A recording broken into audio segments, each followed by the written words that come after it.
കിഴക്കമ്പലത്ത് UDF LDFുമായി സഹകരിച്ച് 2020 ഇല്ലാതാക്കാൻ കരാറുണ്ടാക്കിയെന്ന് പറയുന്നു 2020 chief coordinator Sabu M Jacob. UDFനെ അധികാരത്തിലെത്തിക്കാൻ കിഴക്കമ്പലത്ത് LDF മത്സരിക്കുന്നില്ല. നിയമസഭയിൽ ശ്രീനിജനെ വിജയിപ്പിക്കുക എന്നാണ് കരാർ. പ്രതിപക്ഷ നേതാവ് അടക്കം സ്ഥാനാർത്ഥികളെ വിളിച്ച് ഭീഷണിപ്പെടുത്തിയെന്നും സാബു എം ജേക്കബ് ആരോപിച്ചു.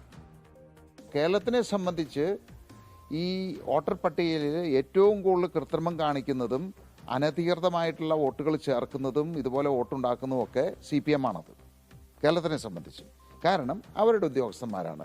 അവരുടെ ചെൽപ്പടിക്ക് നിന്നിട്ട് അവർ പറയുന്ന രീതിയിൽ ഇപ്പം ഞങ്ങൾക്ക് തന്നെ ഇവിടെ ഈ പല മണ്ഡലങ്ങളിലും ഞങ്ങളുടെ പ്രവർത്തകരുടെ ഒരുപാട് വോട്ട് എടുത്തു കളഞ്ഞിട്ടുണ്ട്. അപ്പോൾ അവരുടെ ശരിക്ക് അവരുടെ അവകാശം നിഷേധിക്കപ്പെടുകയാണ് ചെയ്തിരിക്കുന്നത്. അപ്പോൾ ഇവർ എന്നിട്ട് മറ്റ് സംസ്ഥാനങ്ങളിലെ കുറ്റം പറയുകയാണത്.